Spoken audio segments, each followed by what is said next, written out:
ফারজানা ওয়াহিদ শায়ান প্রতিবাদী ও সচেতনতামূলক গানের মাধ্যমে শ্রোতাদের কাছে পরিচিত তিনি। শুক্রবার সন্ধ্যায় রাজধানীর বিশ্ব সাহিত্য কেন্দ্র মিলনায়তনে অনুষ্ঠিত হল তারই একক সঙ্গীতানুষ্ঠান।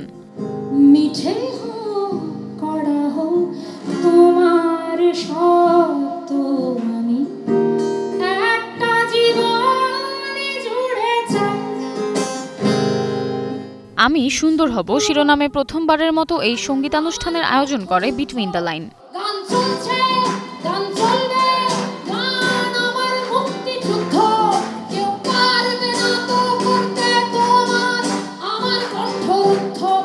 শায়ানের একক 12টি গান দিয়ে সাজানো ছিল অনুষ্ঠান। এক একটি গানে ফুটে ওঠে সামাজিক সাংস্কৃতিক ভালোবাসার নানা বিষয়।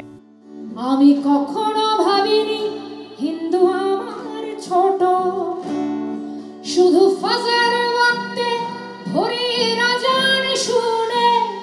শায়ান বলেন সমাজকে নতুন করে বিনির্মাণ দরকার।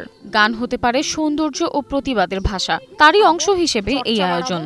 আমাদের সমাজকে প্রথম থেকে নতুন করে আবার আমরা নির্মাণ করব, এটা সেরকম চলমান অনেক প্রয়াসের একটা। হ্যাঁ, এবং এই যে বিটিএল যেটা করলো, ওরাও আজকে এই যে সুন্দরের একটা যজ্ঞের কথা ওরা বলছে, এটা আসলে আমাদের দেশকে আবার নতুন করে সাজানো। কারণ আমি আমার ব্যক্তি মানুষ যদি সুন্দর হয়, আমি আমার পরিবার সুন্দর হবে। মানে ব্যাপারটা হচ্ছে ব্যক্তি থেকে পরিবার, পরিবার থেকে সমাজ, সমাজ থেকে রাষ্ট্র এবং রাষ্ট্র থেকে পুরো পৃথিবী। জাস্ট এই ভাবনা থেকেই এই নামটা নেওয়া। এমন আয়োজন অব্যাহত রাখার আশ্বাস দিয়েছে between the line. Samiha Majumdar, star news.